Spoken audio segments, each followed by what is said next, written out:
लोकसभा चुनाव के चौथे चरण का मतदान जारी। 9 राज्यों और 1 केंद्र शासित प्रदेश की 96 सीटों पर पड़ रहे वोट। कई दिग्गजों की प्रतिष्ठा दांव पर।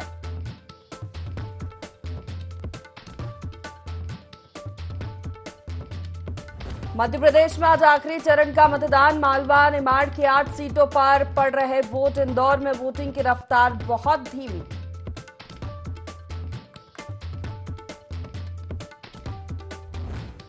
मध्य प्रदेश में आखिरी चरण के मतदान के साथ ही जीत के दावों का दौर शुरू। सीएम डॉक्टर मोहन यादव बोले, बनेगा जीत का नया रिकॉर्ड। नेता प्रतिपक्ष उमंग सिंगार का दावा, बदलाव के लिए पड़ रहे वोट।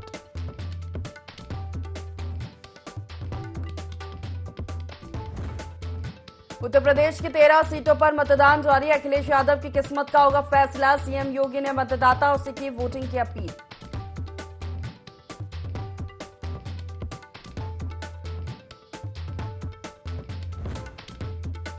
सीबीएसई 12वीं का रिजल्ट जारी। 87.98% स्टूडेंट्स हुए पास। लड़कियों ने मारी बाजी।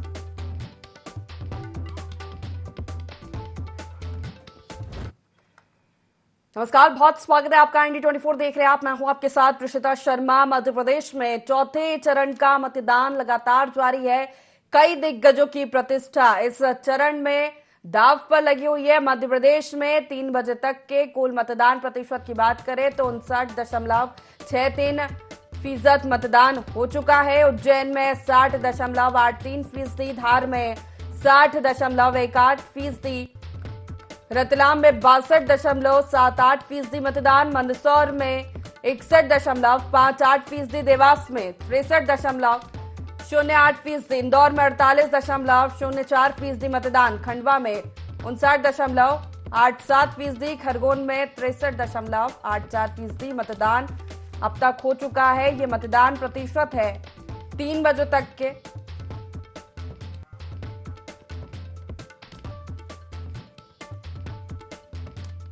मध्य प्रदेश में ये आखिरी चरण की जंग है।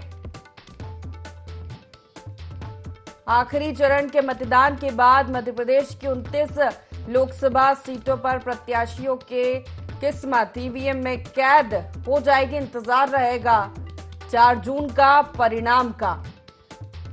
आज चौथे चरण में मध्य प्रदेश की मालवा निमाड़ की 8 लोकसभा सीटों पर मतदान लगातार जारी है। 3 बजे तक का मध्य प्रदेश का कुल वोट परसेंट 59.63%। अब तक वोटिंग हो चुकी है।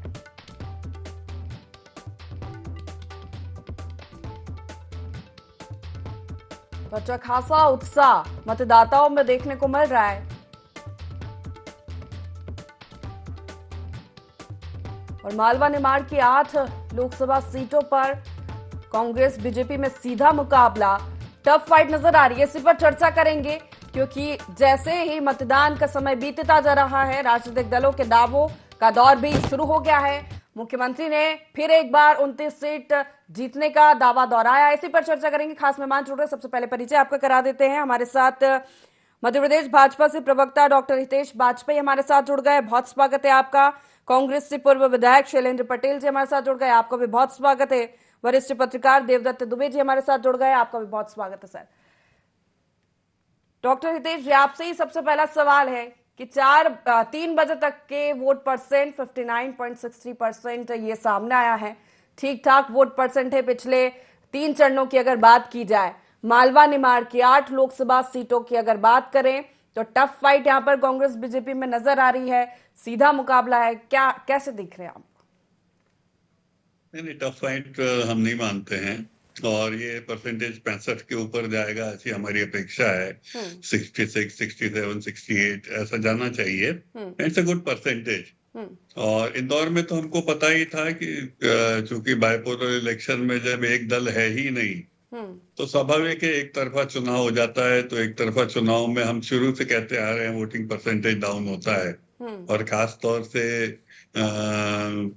जब जहां कैंडिडेट ही नहीं है, कैंपेन नहीं है, टेबलें नहीं लगी हुई हैं, तो कांग्रेस अपने बहुत बुरे दौर से गुजर रही है। तो ऐसी अवस्था में मैक्सिमम सीट्स के ऊपर चूंकि हम एक तरफा चुनाव लड़ रहे हैं तो इसीलिए वोटिंग परसेंटेज भी हम देख रहे हैं कि बहुत कम हो रहा है, क्योंकि कांग्रेस लेकिन को ऐसा पहली लेकर बार हुआ लोगों है में कि उस कोई सीट पे उत्साह सबसे नहीं ज्यादा है। प्रचार कांग्रेस ने नोटा का किया है। कांग्रेस के पास तो कुछ है ही नहीं। आप सोचिए, जिस पार्टी के पास सिंबल है उसको नोटा के लिए करना पड़ रहा है, तो आप समझ सकती हैं उसका घर कितना उजड़ा हुआ है। और आज तो उनके जिलाध्यक्ष ने इंदौर के बताया, जब उनसे पूछा कि भाई क्यों नोटा की टेबल लगाए हो, तो एकदम मुकर गए, बोल हमने नहीं लगाई साहब, क्योंकि नोटा की टेबल जो है वो एक अधिकृत दल नहीं लगा सकते हैं। तो क्योंकि उसमें प्रत्याशी नहीं होता है, तो स्वाभाविक है कि ये काम वो नहीं कर सकते हैं। तो वो मुकर भी गए इस बात से कि हाँ ठीक है साहब, हमने नहीं लगाई, और आनंद फानंद उन्होंने अपने लोगों को हटाया भी है वहां से। तो कांग्रेस में कुल मिला के एक बैंकरप्ट दल है। और यदि एक दल का आप सोचिए प्रत्याशी ही ना हो ऐसे, और इंदौर जैसी कॉन्स्टिट्यूएंसी में, भोपाल में गायब है, सागर में गायब है, जबलपुर में गायब है, तो आप समझ सकती हैं कि बहुत बुरे दौर से कांग्रेस गुजर रही है। और इसका रिफ्लेक्शन हम जो मतों का प्रतिशत पहले और दूसरे चरण में भी कम हुआ है, तीसरे चरण में भी कई सीट्स पर कम रहा है, तो इससे हम देख सकते हैं कि कांग्रेस को लेकर एक बहुत कह सकते हैं कि नाउम्मीदी लोगों के बीच है। ना उनके जो स्टार कैंपेनर्स हैं, मध्य प्रदेश आए, माता जी नहीं आई, बिटिया नहीं आई, भाई साहब नहीं आए, दामाद जी नहीं आए, कोई भी नहीं आया। और दो ऐसे नेताओं के हाथ में नेतृत्व रहा जो कांग्रेस में ही बहुत नए से हैं, उनकी भी कोई स्वीकार्यता जमीन पर नहीं दिखाई दी। और दिग्विजय और कमलनाथ जी जो रहे हैं, वे दोनों अपनी कॉन्स्टिट्यूएंसी से बाहर ही नहीं निकले। हालांकि कमलनाथ जी चुनाव नहीं लड़ रहे थे, पर अभी भी आपको नहीं पता होगा वो है कहाँ पर, क्योंकि उनकी कोई रुचि कांग्रेस में नहीं बची, ना कांग्रेस की रुचि उनमें बची है। ठीक है, इसका जो थोड़ा जवाब ले बहुत लेते हैं उनकी शैलेंद्र रुचि जी है से। वो अपने बेटे के चुनाव में थी, तो इसलिए उन्होंने मेहनत करी, उसके बाद वो रेस्ट के लिए चले गए हैं। शैलेंद्र जी से और जवाब ले लेते हैं इसका। क्या बुरी लगता स्थिति है है। शैलेंद्र जी आपको, कितनी टफ फाइट है, क्योंकि बीजेपी तो चुनौती नहीं मान रही है। मैं धन्यवाद देना चाहता हूं, मेरे काबिल बड़े भाई हैं, बहुत सारी उन्होंने सलाहें दी रही। उन्होंने इंदौर की जिस तरीके से बात की कि इससे पहले अपराध करो, ऊपर से दूसरी बातें कर दो, किस तरीके से प्रजातंत्र का माहौल इंदौर में भारतीय जनता पार्टी ने बनाया, किस तरीके से प्रत्याशी को कैलाश विजयवर्गीय, जो कि भारतीय जनता पार्टी के मध्य प्रदेश के प्रमुख चेहरों में से रीति नीति निर्धारित करने वाले, अपनी गाड़ी में बैठाकर ले जाकर फॉर्म निकलवाते हैं। और सुमित्रा महाजन जो की वरिष्ठ नेता है पूरे देश में, उन्होंने लोकसभा का जब प्रतिनिधित्व किया, अध्यक्ष रही, तो हमारा सबका मान बढ़ाया। उनको अपने आप में इस बात को लेकर शर्म आई कि किस तरीके से इसकी आवश्यकता क्या थी। जो इंदौर जो लगातार भारतीय जनता पार्टी को अपना मत देते आ रही थी, लोकसभा की रिकॉर्ड देखेंगे पिछले 30 सालों के रिकॉर्ड में भारतीय जनता पार्टी वहां से जीतती आ रही थी, सारे के सारे विधायक उनके थे, महापौर उनका था, फिर क्यों किसी को वो प्रेशर डालकर उसका फॉर्म निकलाने की क्या आवश्यकता पड़ गई थी। लेकिन अभी तो भारतीय जनता पार्टी का ये कि हमारी दादागिरी चलेगी, खुलेपन से हम चलेगी और जो मर्जी वो करेंगे। लेकिन उसके बाद नोटा की जहां तक बात है, इसी नोटा के लिए कोई टेबल नहीं लग सकती, क्योंकि प्रत्याशी के लिए टेबल लगती है, और प्रत्याशी की ही टेबल, नोटा के लिए कोई आप उसके लिए पोलिंग एजेंट नहीं बैठा सकते। ये आप भी जानते हैं, राजनीति में आपका इतना एक्सपीरियंस है, उसके लिए तो जो भी बैठेगा निर्दलीय व्यक्ति का ही व्यक्ति बैठेगा। लेकिन उसके बाद में भी वोटिंग जो हो रही है इंदौर के अंदर लगभग 50% के पास पहुंचने वाली है। इसका मतलब ये है कि कहीं ना कहीं भारतीय जनता पार्टी के जो गठ है उसके खिलाफ नोटा में वोट लेने वाला। आप रिजल्ट आने दीजिए, लगभग लाखों वोट नोटा को डलने वाले हैं, पूरे देश का इतिहास बनने वाला है। और ये जो मत होंगे, ये एक तरीके से कड़ा तमाचा होगा प्रजातंत्र को जिस तरीके से हनन किया गया उन लोगों के ऊपर, कि कृपया कर इन सब चीजों को आप ना करें। रही बात दिग्विजय सिंह जी, अभी उनके खुद के चुनाव के बाद धार, मंदसौर, खरगोन, खंडवा सारे जगह वो प्रचार के लिए गए थे, तुरंत एक दिन के बाद भी वो निकल गए थे। रही बात उन्हें कि एक तरफा चुनाव था, तो मोदी जी क्यों बार बार चुनाव प्रचार में आ रहे थे, अमित शाह क्यों आ रहे थे, नड्डा जी क्यों आ रहे थे, क्या आवश्यकता थी जब एक तरफा चुनाव हो रहा था। साउथ में ही जाते ना, जहाँ हालत खराब थी, जहाँ बिल्कुल वोट नहीं मिल रहे थे, दूसरे स्टेट्स में जाते, मध्य प्रदेश के लिए बार बार क्यों आपका आने की जब आवश्यकता पड़ी थी। लेकिन ये सब इसलिए हो रहा था कि कहीं ना कहीं जो माहौल बनाया था ना, 370 वोट हमारे बूथ में बढ़ाएंगे, वो कहीं ना कहीं जब हुआ पहले चरण का मतदान, तो बहुत से बूथों में 370 वोट ही नहीं मिले। तो ये सारी जो बातें हवा बनाई जाती है, जो परसेप्शन उन्होंने बनाया, आज कब चुनाव मध्य प्रदेश के अंदर हो रहा है, या नोटा पे सबसे अधिक वोट का परसेंट निकलता है, तो ये तो चिंता का विषय है। कोई भी राजनीतिक दल हो, अगर वोट परसेंट कम होता है तो चिंता का विषय है, दोनों ही राजनीतिक दलों के लिए। बिल्कुल, वोट परसेंटेज कम होता चिंता का विषय है और सबको इस बात की चिंता करना चाहिए क्यों उदासीन हो रहे हैं लोग बाग, क्यों वोट नहीं दे रहे हैं। इसमें कोई एक दल के ऊपर नहीं है, तमाम दलों को इस तरह में सोचना चाहिए। जो सत्ता में उन लोगों को भी सोचना चाहिए क्या उनके कार्य ठीक नहीं है, जो लोग उनसे नाराज है उनके लिए प्रति वोट नहीं दे रहे हैं, या क्या लोग नहीं है। तो 4 तारीख का रिजल्ट बताएगा कि चीजों को क्या है। लेकिन जिस तरह की बातें की जाती, पहले तो हम कुछ गलत करें उसको आलीजामा उस तरीके से पहना दें कि कोई बात ही गलत नहीं है उस चीजों को लेकर, प्रजातंत्र को खुलेआम हम शर्मिंदगी में डालें और उसके बाद कहें नहीं वहां पे तो इस तरह की बातें, तो ये कहने की शोभा नहीं देता। हमें एक स्वस्थ प्रजातंत्र की तरफ बढ़ना चाहिए। जो रिजल्ट आएगा एक्सेप्ट किया जाता है। अगर इंदौर से नहीं जीत रहे थे तो उसका ये मतलब थोड़ी है कि आप वहां पे प्रत्याशी को इस तरीके से आप करेंगे तो उससे अगवा जैसा कर लेंगे, छुड़ा लेंगे। पर आप ही के प्रत्याशी ने बाद में आके बोला ना कि सपोर्ट नहीं कर रहा है नेतृत्व आपका। ठीक है, दोबारा लौटूंगी देवदत्त जी, आपसे भी प्रतिक्रिया। 8 सीटों पर किस तरह के समीकरण, क्योंकि अगर विधानसभा चुनाव के अभी जो हाल ही में हुए परिणाम देखे जाए, सीटों का समीकरण समझे तो बराबरी की स्थिति में बीजेपी और कांग्रेस नजर आ रही है। निमाड़ आदिवासी बाहुल्य क्षेत्र है, मालवा की अगर बात की जाए तो किसान बाहुल्य क्षेत्र, और ये दोनों ही फैक्टर बहुत ज्यादा महत्वपूर्ण है मध्य प्रदेश में। देखिए, अंतिम चरण की इन 8 सीटों पर कई वो चीजें हैं जो गौर करने लायक है।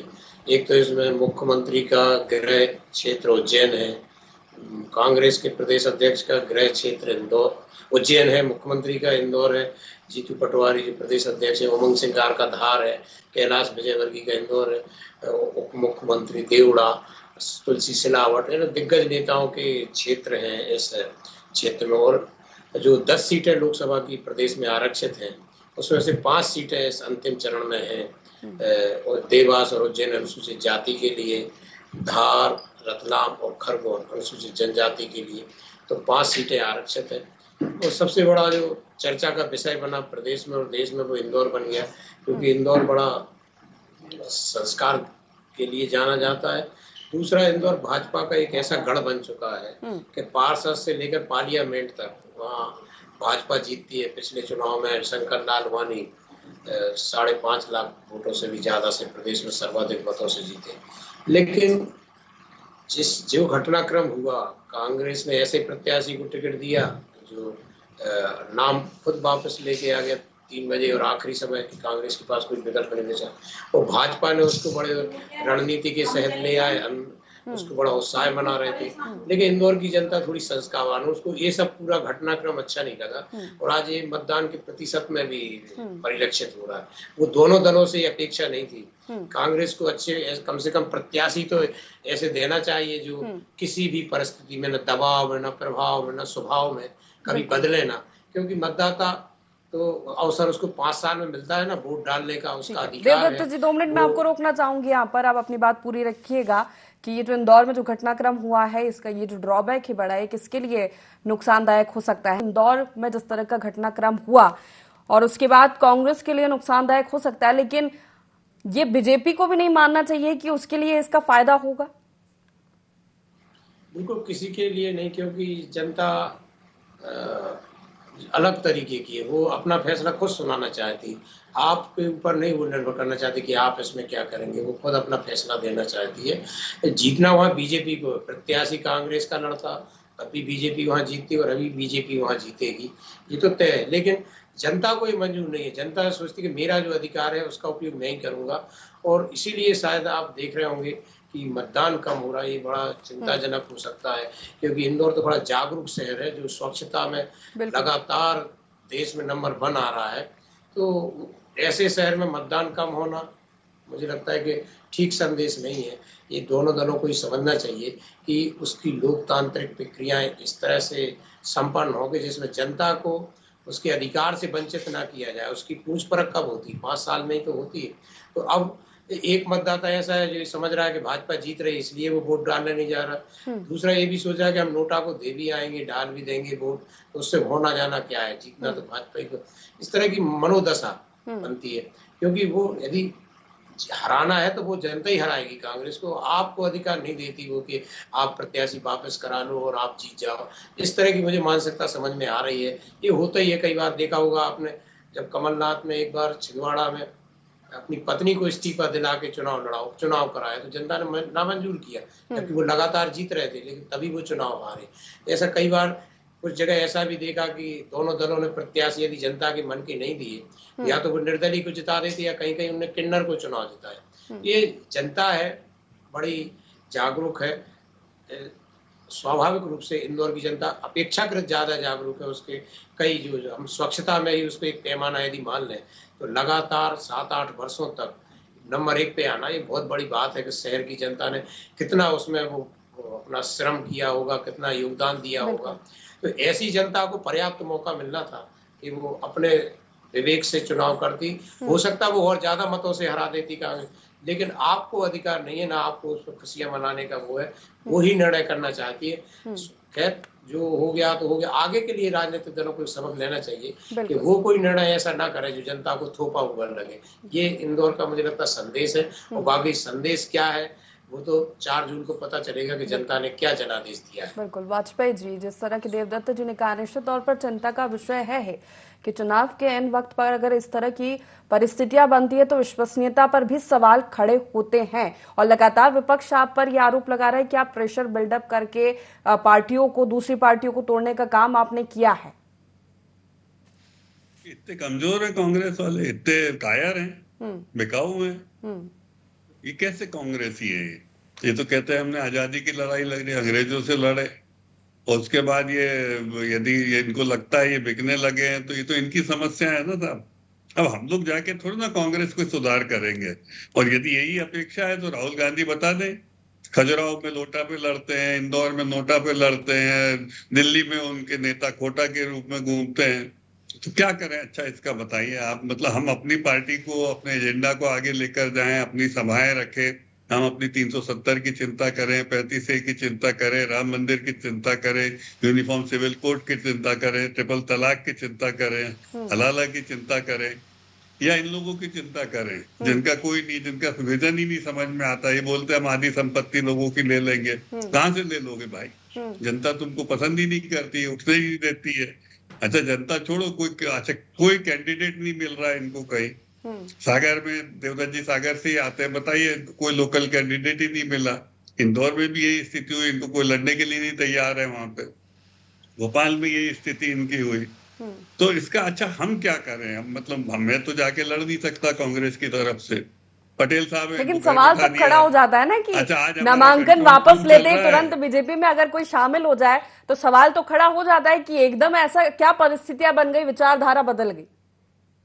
ये तो आप देखिए, आपका तो काम है सवाल खड़ा करना, उसका संतोषजनक जवाब देना उन लोगों का काम है जो इन परिस्थितियों के जिम्मेदार है। अपना घर संभलता नहीं है, दूसरे को हमेशा दोष दो। भाई आप अपना घर तो देखो। राहुल गांधी के साथ कोई रहने ही नहीं चाह रहा है ना। राहुल गांधी के नेतृत्व में केवल सैम पित्रोदा चलना चाह रहे हैं। जो आधी संपत्ति चाहते हैं आपकी, वो खुद ही रख ले, और खुद बैठे अमेरिका में, वहां से ज्ञान दिए जा रहे हैं।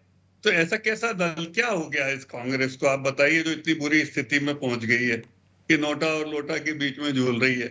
एक जगह तो प्रत्याशी नहीं, इनका खुद ही तय कर लिया, फिर उसके बाद वो भी नहीं लड़ा। मजे की बात है।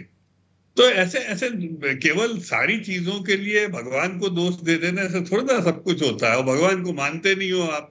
500 साल बाद अवसर आया, सुप्रीम कोर्ट की बनाई हुई ट्रस्ट थी, समिति थी, उनने सबको आमंत्रण भेजा।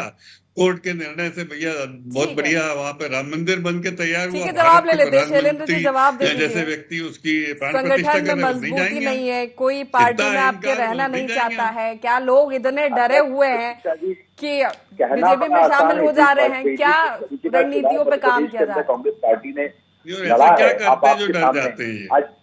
ऐसा कौन सा काला काम करते हैं जो डरते हैं? मैं बोल दूं, आपकी बारी हो गई है, मैं बोल दूं। नहीं, मैं तो ऐसे ही पूछ रहा हूँ कि डरता कौन है? जिसकी चोर की दाढ़ी में तिनका, वो डरता है क्या? कांग्रेस पार्टी ने चुनाव लड़ा है एक चरण में। आज 14 से 15 सीट जीतने की पार्टी आ रही है। अब सारी जगह देखिए, इंदौर में नहीं लड़ा, खजुराहो में नहीं लड़ा, भोपाल में नहीं लड़ा, जबलपुर नहीं लड़ा, सागर नहीं लड़ा। आपके चेहरा है भारतीय जनता पार्टी के, देश में हम जाने माने नेता, वो अपनी गाड़ी में बैठा के कलेक्ट्रेट ले गए। मुझे तो ये उम्मीद नहीं थी। अगर अक्षय कांत कलेक्ट्रेट से वो अपना फॉर्म निकाल लेते और कुछ दिनों बाद बीजेपी ज्वाइन कर इंदौर तो है ही महत्वपूर्ण, बाकी भी 7 सीटें हैं, मालवा निमाड़ की महत्वपूर्ण है। उसके बाद कह रहे हैं कि वो तो वैसा कुछ भी नहीं है, उनमें कांग्रेस अपना आत्मावलोकन करके खुद अपने अंदर देखें। छोड़िए शैलेंद्र जी का, आप अपने घर को देखिए, आप संभाल नहीं पा रहे अपने लोगों को। आपने भ्रष्टाचार की बात, दूसरे की गाड़ी में बैठ के चले जाते हैं तो आप नाराज होते रहते बैठ के। बात नहीं बोली, ये सब बातें आप नहीं करेंगे, इन चीजों सरोकार ही नहीं है। राजनीति की दशा दिशा कहीं और ले जाते। पूरे चुनाव में प्रधानमंत्री जी के मुंह से ये सब बातें नहीं निकली। जब बात आए, कभी उसको ध्रुवीकरण की बात के लिए आप लेकर आ जाते हैं। जब राहुल गांधी ने न्याय पत्र निकाला, सारी योजना, अरे लड़ो तो सही चुनाव, भगो मत, लड़ो तो कहाँ की बात कहाँ कर लेके जाना, परसेप्शन बनाना, उस तरीके का काम लगातार आप करते रहते हैं। लेकिन जो मेन मुद्दे हैं, देश के मुद्दे हैं, उनसे आप बात नहीं करते हैं। आज किसान परेशान है, उसको भाव नहीं मिल रहा, उसके बारे में बात आज तक तो भारतीय जनता पार्टी लड़ो भाई, भगो मत। लेकिन इस तरह की बातें वो करते हैं कि कांग्रेस में ऐसा हो रहा है, चुनावी मैदान में आइए, आप लड़िए। आपके उम्मीदवार लड़ने को तैयार नहीं है, ये आरोप लगा रहे हैं आप। कैसे तैयार नहीं है? अगर लड़ने को तैयार नहीं हो तो राहुल गांधी चुनाव हो रहा है, मजाक हो रही है। कभी अमेठी लड़ते, कभी वायनाड लड़ते, कभी रायबरेली चले जाते। किस तरीके से निकाला, पूरे देश ने देखा उस तरीके से कि जरूर दबाव में अगर नहीं लड़ना चाहते तो कांग्रेस की बात करो, आपको पता नहीं है कहाँ 3 में ना 13 में, और लड़ना ही नहीं चाहते। हर जगह कांग्रेस पार्टी के उम्मीदवार जिस तरीके चुनाव, आपके बहुत से उम्मीदवारों की हालत पतली है, इस गलतफहमी में मत रहिएगा। रिजल्ट आएगा तो कहाँ गई इंतजार तो करिए, तो कह देने से काम नहीं हो जाता है। बिल्कुल आपको लड़ने को तैयार नहीं है, वहाँ ऐसा है। अब अमेरिका में बैठा, लड़वाओ उनको, बुलाओ, दिल्ली से चुनाव लड़ेंगे, बुलाओ उनको।